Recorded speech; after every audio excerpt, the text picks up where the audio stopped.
I got Lucas McGill here. Tommy Lepore here from Blue Springs South. Brett Norfleet. Hello everyone, welcome inside the Red Earth Production Studios for this edition of YBMcast, powered by Game 7 Baseball, Game7Baseball.com. We had a great conversation this past Tuesday or Wednesday, whichever you want to. It was Tuesday, but we put it out on Wednesday, right? Yeah, it gets confusing sometimes because it's recorded, but with Mr. Dave Pinning, they were running around all over the country, got some great stuff going on. They're going to be down in Ballparks National at Lake of the Ozarks again this week for Cinco de Mayo.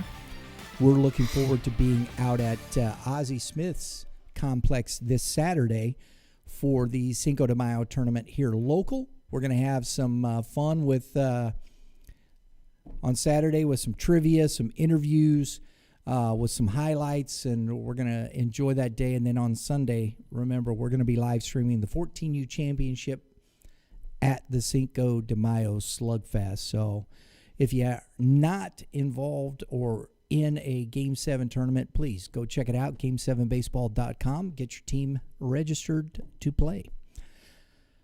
Today, we've got prep baseball talk, and with me, as usual, the guru himself, Kevin Mulder. Kevin, how you doing, buddy? Doing great. I've had a lot of good baseball the past week to take in. So we've reached the fun time of year. This is stuff we always look forward to in the wintertime, and now we're kind of in the thick of it, and this is kind of a fun time of year as we get ready to head into district play / postseason, and teams are starting to hit. Some of the teams are starting to hit their stride right now, so a lot of fun. Absolutely. We are, 2 weeks from districts, right? I think it is. I believe so, yes. Yeah, and we're not that far. And as you said, I think that's where the separator is. You're seeing some teams that have that struggled early are starting to play a little better. Some teams that played a little better are starting to struggle. You have some of the ebbs and flows of the game, and we have some injuries that have affected teams, and all those factors involved just at every level of baseball when it comes into play in high school. When you get into a season, you start seeing stuff that you makes sometimes the predictions go right out the window. Yeah, right. So there you go.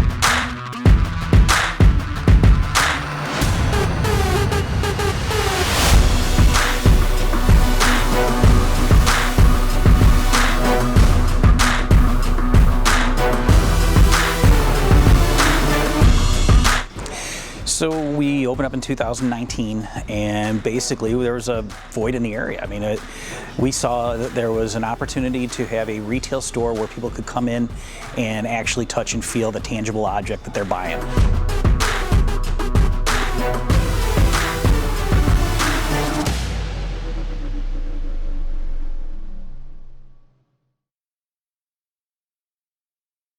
But we're going to start first. We were out last Friday. If you haven't seen it, check out the highlights. It was a fun game. We were out at Baldwin Athletic Association. Beautiful Friday night, man. It was really nice, wasn't it? Yeah, electric atmosphere, Kirkwood versus Webster, a lot of fun. Credit to both of those schools. That's a fun atmosphere. So Kirkwood and Webster figuring something out there, getting together on a neutral field. We had both the student bodies out there. Great job by their coaches and athletic directors and whoever else was involved in that, because that's a fun event, and would love to see more programs, more schools. Find a way to do that once a year. That's how what high school baseball should be, and was a fun event all the way around. Absolutely. And you're right. That was the thing that was really cool to me, and you don't see it as much. You'll see it sometimes in big district games and things like that, but both the student bodies on either side. And it did create a fun atmosphere. It was more towards the football or basketball games. And I agree. I thought that's really what, because you have parents and boosters and alum come out, and they're watching the game cheering, but there's something added extra when you have the student body from the schools coming out to support their players. It does. It reminded me, I've spent a lot of time just all over the country watching high school baseball, recruiting and evaluating, et cetera. And, the South kind of has this figured out from a baseball standpoint. Now, they have the weather, obviously, but it reminded me of a game, seen in the South where they get a good turnout and active fan bases, and that's only going to grow our game in the area, make more kids want to play baseball. So positives all the way around. Absolutely. So I'm going to get a plug in here real quick though for this, because I think this could be another one of those. Our last live stream game of the season is next Tuesday at CBC. Jackson's coming up. We're going to be at CBC with the Cadets and the Jackson Indians. So it'll be interesting to see how that shows up and what we get from those two schools that way, especially since Jackson, it's a little bit of a drive up here. It's a great way to close out. There's some serious firepower on both those teams. Oh, man. Oh, yeah. But you know what? We saw some firepower. Your boys from Kirkwood, when we were that bottom of the first inning, Tyler Macon, he's going to Memphis, right? Memphis, yes. Yeah. Wow. He hit a shot out of that park, and we were talking as a short porch, but I remember watching that thing go way past the trees.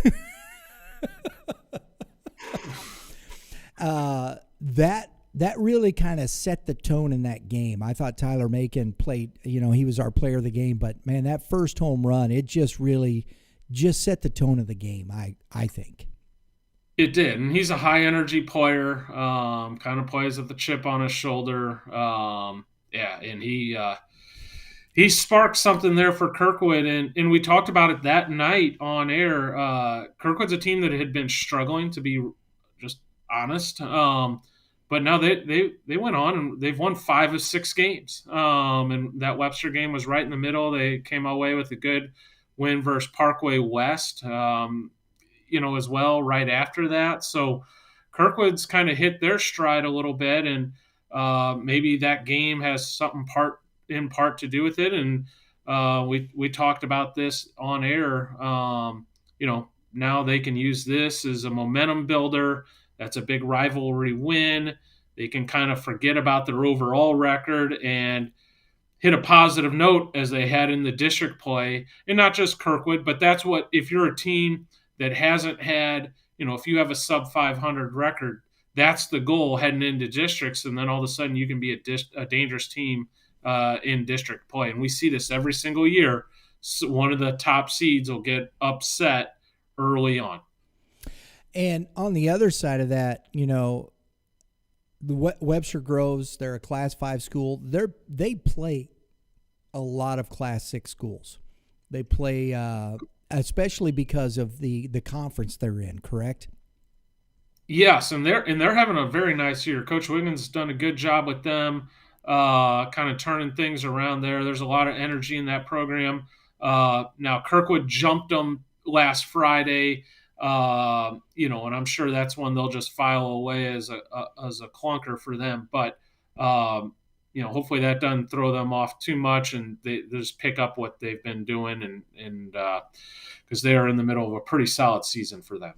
And on the other side of that, Nick Hughes, we saw Sturgeon come out, the starter. struggled. They got after him pretty good, but Nick Hughes, the player of the game for Webster Groves, he came in, pitched very well, kind of shut down, gave Webster Groves a chance to get back in the game, but the starter for Kirkwood, and this is what's terrible, is I had his name written down, and it's over on my desk. Don't worry about it, Lauren. I'll pull it up here. Yeah. What are you looking for, Brian? The starter for Kirkwood. Pearson. Pearson, that's it. Jack Pearson. He was equal to the task and he didn't allow that. Because from there, I thought Pearson and Cuse were, just trading blows that way through pretty much the rest You of the could game. tell how much the game meant to both teams. And, Pearson was charged up, and, him and Macon were like 1A, 1B, just sparking Kirkwood, and Pearson threw a heck of a ball game and, carried a no-hitter deep into that game. So him, along with, obviously Macon's home run was the loud thing, the boom to start the game. But Pearson was honestly the star of the night for Kirkwood. You have and when Webster Groves did try to make a run, they got a couple of runs. They had the bases loaded with no outs, and I haven't seen personally with my own eyes at a ball game in that situation. I've seen one, I think, on TV way back somewhere. But we saw a triple play, which, I thought it was one. And I think to get a triple play, you have to – there was a good play on the one, but there was a mistake made by the Webster Groves runner, and that has to happen for that to happen. Most likely, 9 out of 10s, there has to be, there's situations where runners could be running and there's a line drive or like a ground ball sharply hit right on third base bag. But yeah, it was great defense by Kirkwood and heads up baseball, specifically by Ty Macon. To take advantage to get that third out there by the Webster made a little base running miscue.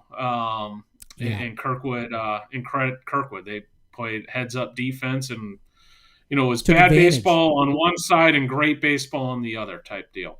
Exactly. So our Friday Night Lights, that was fun. We did 3 of those this year, ending there with Baldwin, and it was really a great atmosphere and a lot of fun being over there. Hopefully, we'll go back and do that one again. That was fun.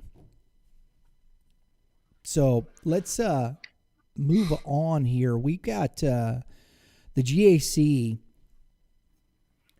finishing up the conference play, and I know you think it's interesting to me. You think conference play has a lot to do with district play with a lot of these teams. For instance, our game of the week last night for Zumwalt South, Zumwalt East, those teams playing against you, that's seeding, right? The other big one in the South last night was Fort Zumwalt West and Francis Howell. And I think you told me this, Kevin. I think you said this yesterday, that you thought West would win last night and Howell would win today. And now you're getting me in trouble. Thank you. and but that's what you said, and sure enough, West went out and won last night. So we'll see if Howell can pull off the win tonight, right? Yeah, and this isn't, Kenton Deverman's been throwing the ball great. He threw the ball great again last night for Zumwalt West. He's the frontline guy for West, and he threw well. Naputi goes today for Howell, and he's been lights out, equally as impressive as Deverman. And, they're kind of on opposite schedules right now. So that's why I made the statement, basically. Is and it's a fair statement. The old saying, you look no further, momentum is tomorrow's starting pitcher, and that's kind of the logic behind the calls there. It's a fair I think it's a fair assessment what you say, because you do look at your pitching matchups on those types of things, and I thought it was a fair statement, and we're looking to that in those respects. I think that we get caught up sometimes maybe in, if fans, you look at things through your rose-colored glasses sometimes, and that's okay. I think that's why you're a fan. But you do have to be somewhat objective when you're talking about some of these things. You look at the matchups. And here's the other thing. That makes three games that West and Hal have played, and West have taken all three. So at some point, we talk about percentages. How hard is it to beat a team that many times in a row? So, maybe somewhere that bodes well for Hal down the road. Yeah, I think Zumwalt West will gladly take the victories anytime they can get them. Right. But there is a lot of factors in this. I'm pretty certain Naputi hasn't thrown against them yet. What day of the week are those games? Now, I'm not taking anything away from Zumwalt West. Zumwalt West is one of the handful of best teams in the state. They have every right to think they they're competing for a state championship. So they are one of the elite teams in our state. I am simply saying there's a lot of factors and that go into, some of these games. And they've taken the first three from Howell. And, if you're Howell, if those two teams line up and play 10 times, you wouldn't expect West to win 10 of those games, right? At some point, Howell's going to come up with the win because they're also have state championship aspirations.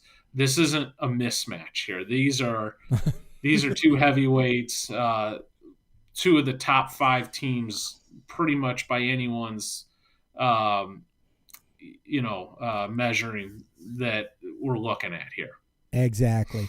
There's a matchup here that is kind of under the radar. I don't think it is. Me personally, I'm watching this one closely because both these teams play well. They win close ball games and they lose close ball games, and they both have good records.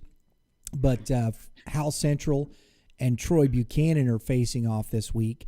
Hal Central took the first game 6-5, and I think that's pretty indicative of how close these teams are.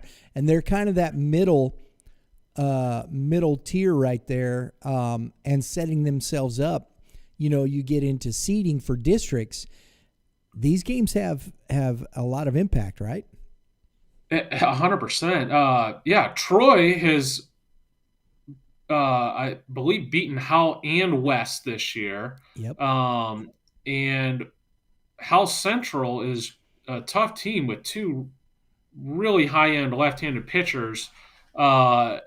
And that's going to make some teams uncomfortable in district play because neither of those teams are going to be the 1 or the 2 seed come district, but they're a team that, out of the 3, 4, or 5 seed, it's not going to be a fun game to play for a higher seed. I can promise you that. So those teams are looking to be full go by the time districts roll around, and they'll make for an unpleasant matchup for a top seed. Lane Harris, arguably, man, he has pitched so well for Hal Central. With the year of the lefty, we'll call it. Right? That's fair. I was talking with Mitch. We were just talking about Deverman and Naputi, so right. I think this is. Yeah. There's so many of these kids out there, left-handed pitchers. We've seen it on our GAC game of the week.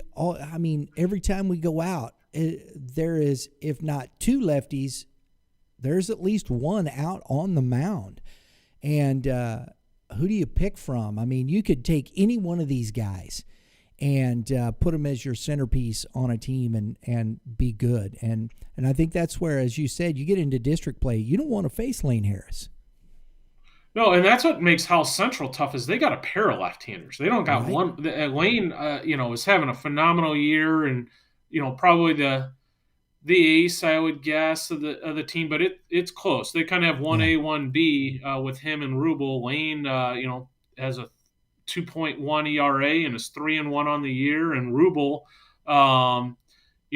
has 36 innings and a 2.5 ERA. So those are guys that are giving Hal Central a chance to win every single time out, more or less. And that's a recipe for success in the postseason, having two good pitchers. And we saw last year, I thought Rubel pitched very well in And let that me district. backtrack on that. I'm not saying they only have two good pitchers because Well, I Benjamin understand. Henthorn's been good, but I'm saying they have a 1-2 combo that you can roll out there in the starting rotation that are going to make them tough. Yeah, yeah, exactly. And like I was saying, we saw last year that district quarterfinal. I thought Rubel pitched very well against Hal. That was a great ball game, and just the thinnest of margins. So it's not like Rubel doesn't have that experience either. Right. So when we're talking now, let's we the Washington and South are tied for, well, not tied. Washington's up. The GAC Central is hanging in the balance. The difference is Washington is in another district. South is in I think District 4 with East and Holt. It's St. Dominic and whatnot. And I think Washington is in, I believe, District 5. So yeah, Zumwalt South is really rolling. And I know you had a big one last night, and looks like Carter Cox was phenomenal again, and he's kind of taken his game to another level this season. And they're 17-5 now, so they are Yeah. stacking wins up, and And they've been tough. they got 8 guys in that lineup that are hitting over 300.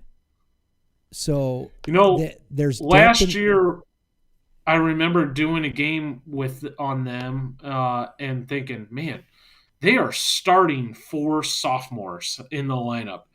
Uh, you know, and I remember thinking, I don't know what's going to happen today, but this is going to be really good for them over the next 2 years, meaning this year and next year. And, it certainly is paying off for them now.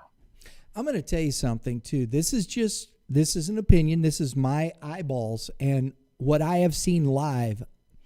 The best 2 catchers I've seen live in the games we've done is William Zera and Webster Connor Groves. Mendel.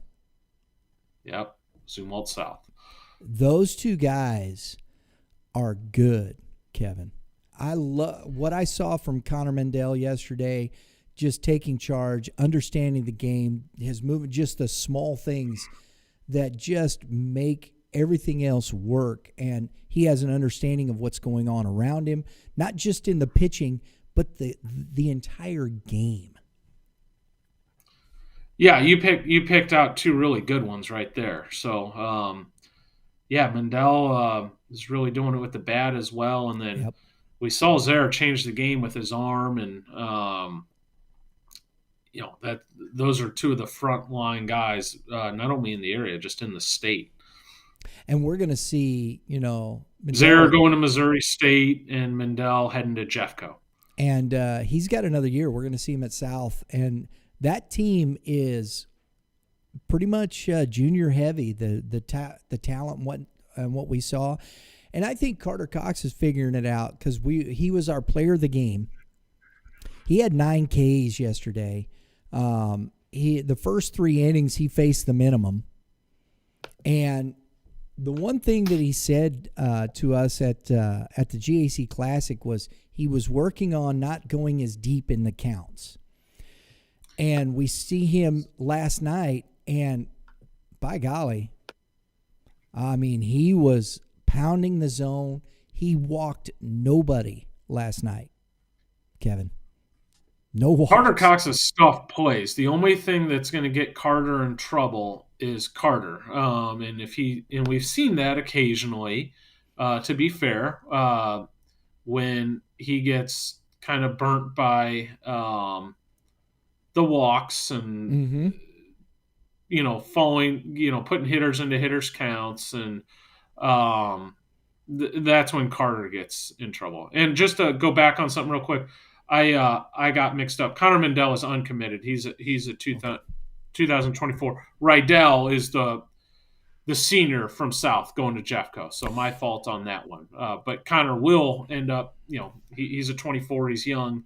He'll obviously be getting interest from colleges. And there you go. And they're hoping to get Rydell back. He's their right fielder. He ran into the wall at Carshield and hurt his wrist and knee. And so I hope he's back for districts. That was a tough one there, so that's a tough loss a little bit because we didn't see him last night. And I remember seeing him. He came out of the game. So, but nonetheless, so there's what I'm talking about with injuries, but how do you feel that? And they've been able to do it, and they keep producing, and that's why I think South's going to be tough when it comes down to district play, even with St. Dominic in that district. East, I think, is struggling offensively. We saw that last night. They were only able to score one run in that game, which we saw a sophomore for East that I think is going to be really good long-term in Carter Hollingsworth. Yeah, I like Carter. That's a good arm. And, just talking about some of the teams at the top versus some of the teams in the middle or some of the teams at the bottom, just in general terms, there are plenty of teams out there that can beat you on a given day with the right guy on the mound. If everyone's in the perfect spot, healthy, etc. But what separates the teams that in general are winning a lot of games is depth, because they can survive hey, so-and-so's out for a week, he's sick, or he ran into the wall, or he has to miss a start because his arm's sore. And that's where you're seeing the teams like West and Howell kind of separate from some of the others, is just because they have just so much depth. It's, they have guys sitting on the bench that would be all possibly all conference type players for other teams. Absolutely. Absolutely. Certainly starters and big contributors. Exactly. And when you're looking at that, I liked what I saw from Hollingsworth. He had a few walks. They hit him a little bit. I mean, he gave up 4 runs there, I think maybe 5. That one counted against him. Nonetheless, but he battled. A big, tall, lanky kid. His frame works. I think his fastball, it's going to get better because he'll get stronger. And as you always say, it's a projectable frame. So I liked what I saw from him. And that game last night, our GAC game of the week, when we were watching Washington and Holt. Washington beat Hosack last night in Washington, which is wow. That's a tough ask, man. That's not easy to do.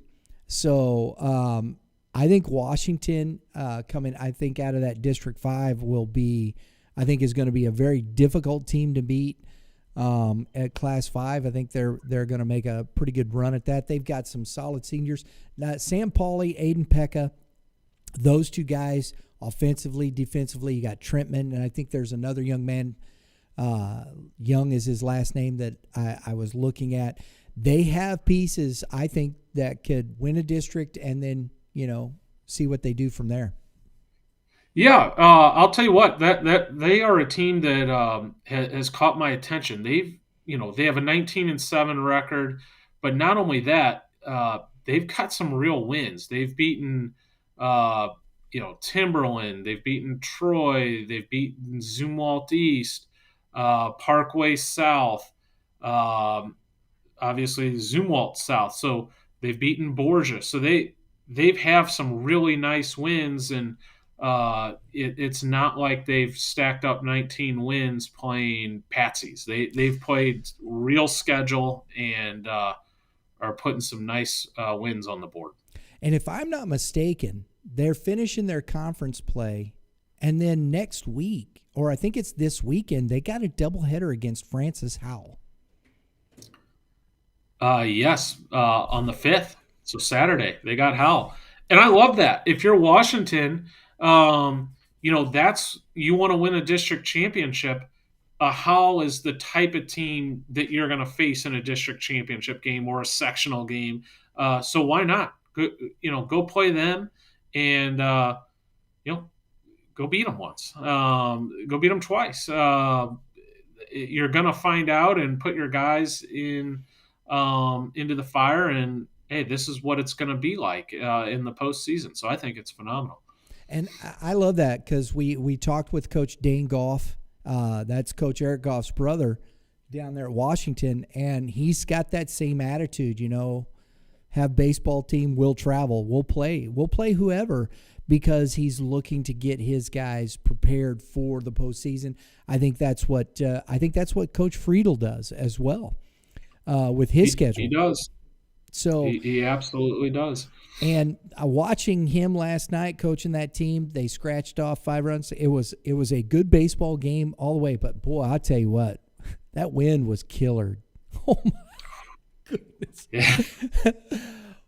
There was a ball hit that would have been a can of corn into shallow right center field that blew all the way back into the infield. It was, and you feel bad for the second baseman. He starts running out, and then all of a sudden it's like, oh no, and he's running as hard as he can back and drops in front of him in the infield. It's just it was something else, man. I felt bad for anybody that had to try and catch a pop-up. And especially at East, the wind blows from left to right that way through there. So that really creates some really tough catches on pop-ups when the wind is blowing. No doubt. We got some great stuff finishing up here, Kevin. And Webster Groves, they're still playing. They're still playing tough teams. They played SLU. Yesterday it looked like a doubleheader, or maybe just a 3-2 ball game. I can't tell if that's 2 games, or sometimes the Misha scoreboard is a little.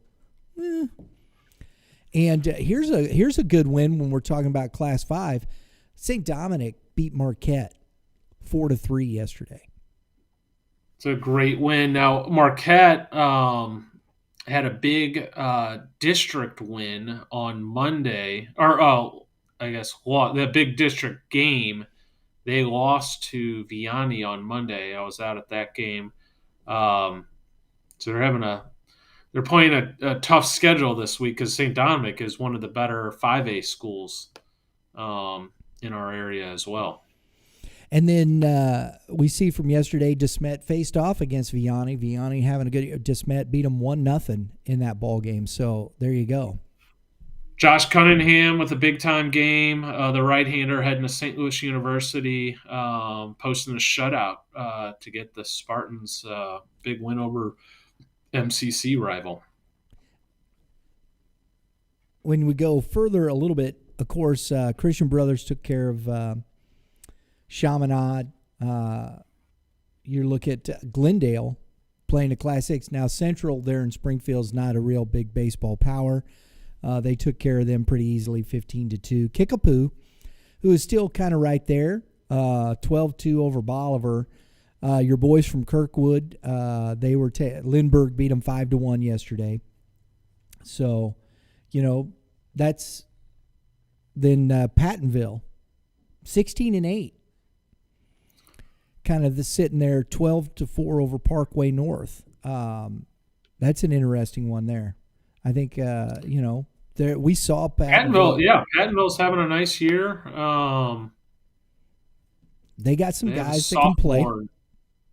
Sophomore named Mason Lee that started varsity as a freshman as well, having a big year, hitting over 385, and two-way talent. Also helps him out on the mound, left-handed pitcher and left-handed bat, and he's one of the sophomores to have an eye on in the area that's potentially a Division I talent. we got to see him on our first Friday Night Lights out at St. Charles West. He was part of that comeback, that win that they took down St. Charles West. So we did get to see him. He is a talented kid. He's a good player, a good kid.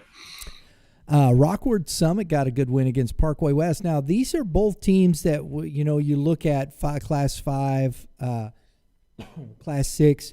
Both of them are right around. They haven't had the seasons that they probably were looking forward to. Agreed? Yeah, that's probably a fair statement. The standards that, those programs have had the past couple of years, I don't think anyone I think that's a fair statement that,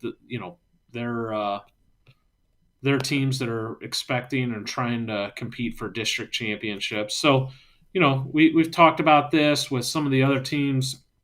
They got to find their stride over the next 2 weeks, and we've seen that plenty of times. Team gets hot in districts and can run the table. Parkway West has talent. Yeah.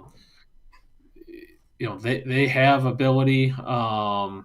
So there's more than enough there. Gannon Snyder's kind of leading the charge for them, hitting over 440 with some homers and doubles. They have good players, so they can certainly make things happen over the last month of the season. So Willard continues their winning ways. They won 7-6 down there, continuing to do what they do. Here's as we move into this, I want to just finish off this the game of the week. I know we alluded to it. I really enjoyed that game yesterday because we thought we were going to see, and we're going to talk about this. I want to say give a shout out to Lucas McGill. Hope everything goes well for him. He's going to be headed into surgery for UCL partial tear, and I just wanted to say howdy. I like that kid a lot. Thinking of you. Yeah, absolutely. Best of luck, Lucas. You'll be back in action, in a year. So best of luck to you. Great young man with a good future on the mound. Absolutely. So, but those are the things that I think East is going to have to kind of reset themselves moving into. These are the things that as a team you got to bounce back from. How do you do that? Because he was really, too, as we talk about these things, an emotional leader for that team. And, I think those are the things as a team. How do you reset? If you're the coach, how do you do that, Kevin? That can be tough. And like we go back to our Friday night game of the week last week, clearly when Ty Macon hit that homer, just the confidence level and just you could literally see it with the Kirkwood team. It's like, okay, we're here. And Lucas is that one of those guys for East, and that can be really tough to, you have other guys that can do well, but it's just slightly different, when it's not your emotional leader. Yeah, that's tough. So it'll be interesting to see how that goes. And I want to, as we're finishing up here, I want to go to PBR's got their latest large school updated top 10. And yesterday we went through the coaches polls, which I think is always fun. It's interesting to see what the coaches think and, how many coaches see teams and know about teams. So these are always, I think, interesting and fun to talk about. But right at the top here, Kevin, you guys are pretty much the same top 5 as the coaches poll as far as, because they just do it by class. And I know large school, you're mixing Class 6. I want to make sure everybody knows this. You're mixing Class 6 and Class 5 large schools. So there is a little difference in some of this. Right. And, I'm always the first to say, and we do this with the player rankings too, it's always going to be slightly different depending on who's doing it. And, but we do, get around to the entire state and see a large geographical range of the teams. But yeah, Blue Springs South, I think, is right now deserving of being number one, and I think those top five teams have separated themselves a little bit. And what's Yeah. nice about them, or not nice about them, but the one common thing is they do all have some losses, but they're all playing each other. So they're challenging themselves, and I think those guys realize, they'll play a tremendous schedule, and it's. They don't have an unblemished record, Right. that's for sure. But they kind of beat themselves up right now. Howell and West are playing this week, so we'll see if West wins again today. We'll probably flop those next week. If Howell wins, then maybe we'll leave it the same. And like Liberty North has beat Blue Springs South 2 out of 3. Yet has a 21-3 record, and North has lost 6 games. So it can be you could really shake those teams out, and however it came out, you would be in okay shape, to be honest with you. But those 5 are, along with Rockbridge are all having phenomenal years, and they won't all be there in the end because a lot of them are in the same district, too, like Blue Springs South and Liberty North, for example. Or actually, those guys are in opposite, but Howell and West are in the same one. So it'll be interesting to see how that shakes out. And then you got Nixa having a great year. Vianney in the 7 lost a tough 1-0 game. MCC play though is always tough. Mm-hmm. That just almost all of those teams has a big time arm, and DeSmet has one, and Josh Cunningham, and they were on the wrong end of that one last night. But 1-0 game, good baseball game, and then Glendale checks in.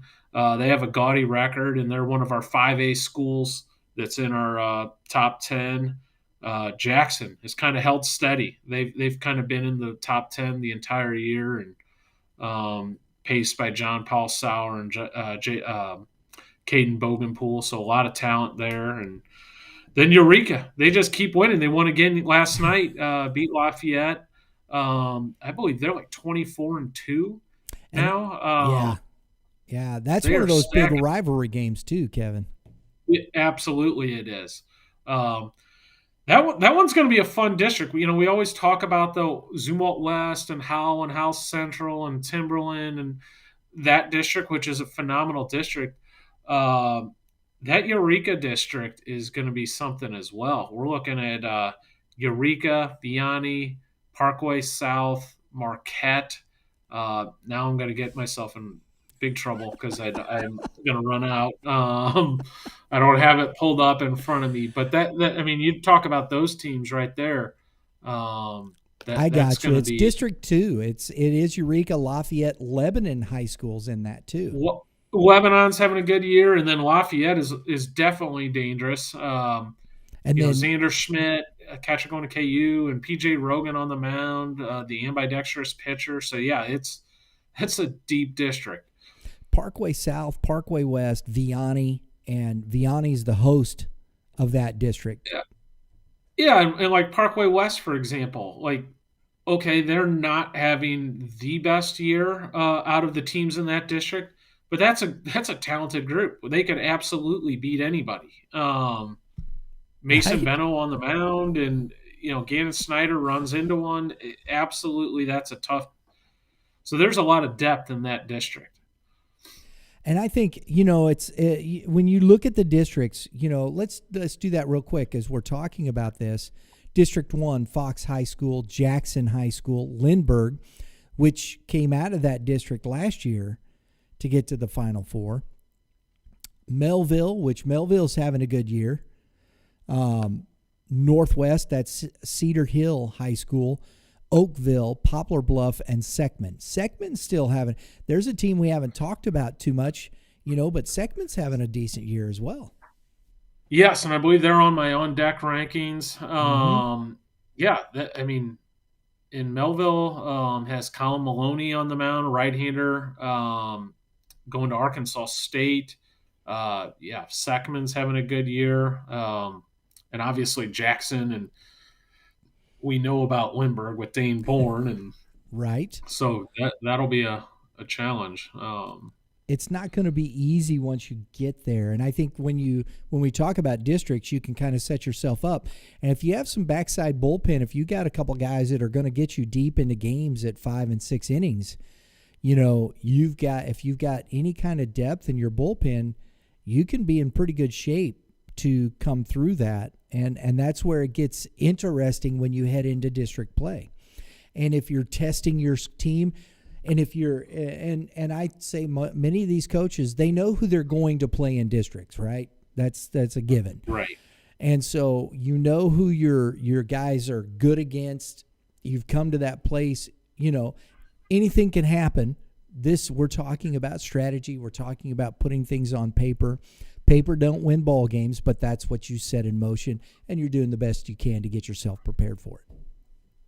Yeah, and we'll have to dive into this in a week or two. But yeah, Rockbridge is the team in Blue Springs South District. So, I mean, there's two top 5 teams in 2 of our districts. So that's and Hickman it's a tough go. Right, Hickman and Grain Valley are not pushovers in that district either. So, oh no, absolutely not.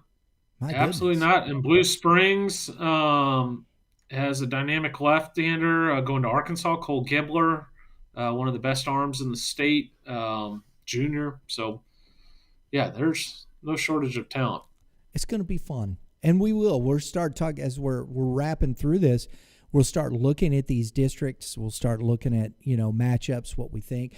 Because tell me, Kevin, I'd have to ask. I know that as the season winds down, the coaches get together and set the seedings.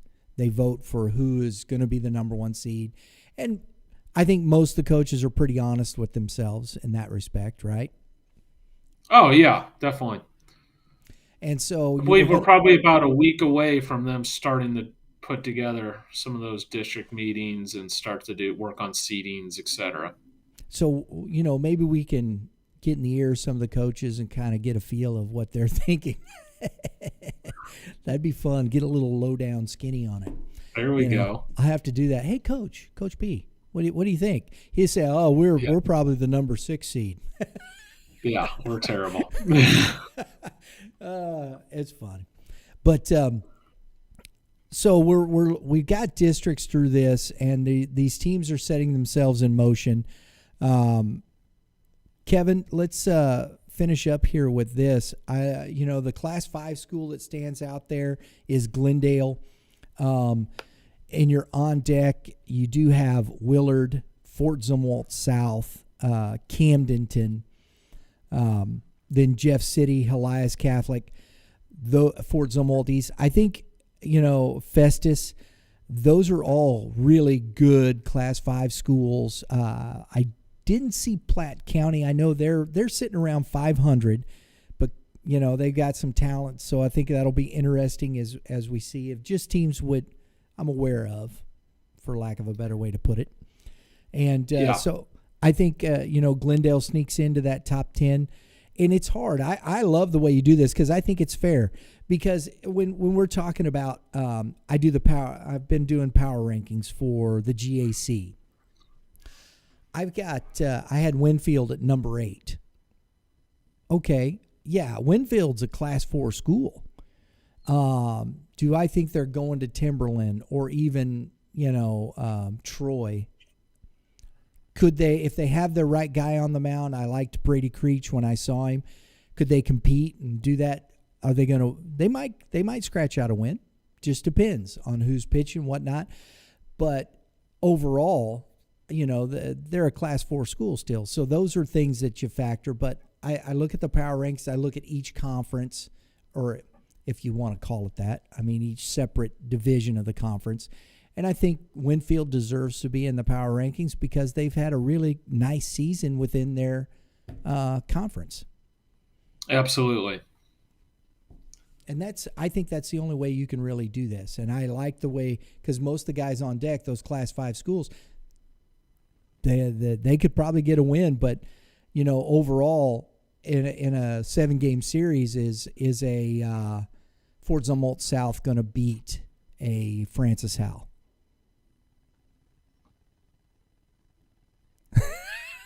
Yeah. He's like, I ain't going there.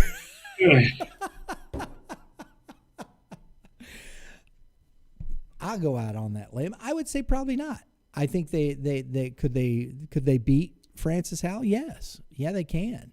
But are they going to beat him in a 7-game series? And that's what you're looking at here. But in one game, and this is what ends up happening at times, but they won't meet each other. So that's what I see when I see what you do with that's just my thought process to seeing when you're mixing Class 5 schools and Class 6 schools.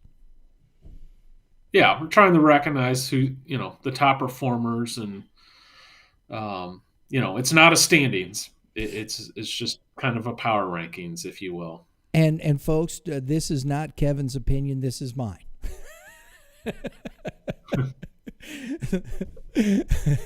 So, as he would say, direct your emails to me if that is.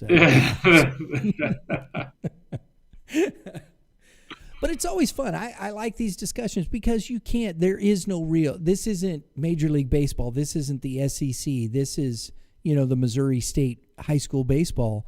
And there's only so much apples and apples, in my opinion. 100%. Right? So you can only do so much that way because of all the things. But it's fun, and this is what we're talking about. We hope everybody that tuned in, you got some information out of it. We're trying to cover a lot of information in a short amount of time. And as far as that goes, I think we could probably talk for a lot longer about this if we with the scope of information. And so, in the future, we will add to.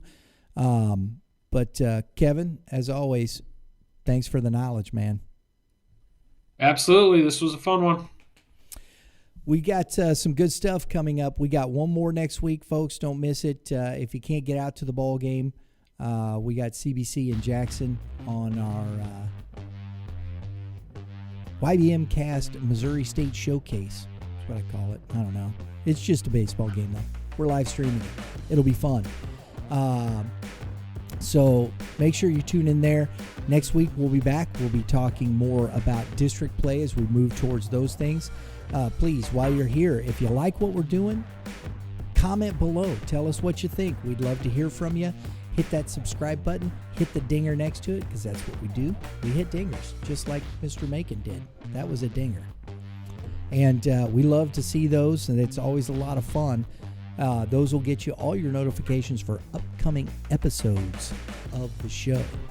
So until next time, everybody have a great day in the Lord. All you pitchers, Kevin, you're the pitcher. Keep throwing strikes. There you go. Hitters, hit some bombs, baby. That's what'll get that's what gets you on the highlight show, at least. We'll see y'all next time.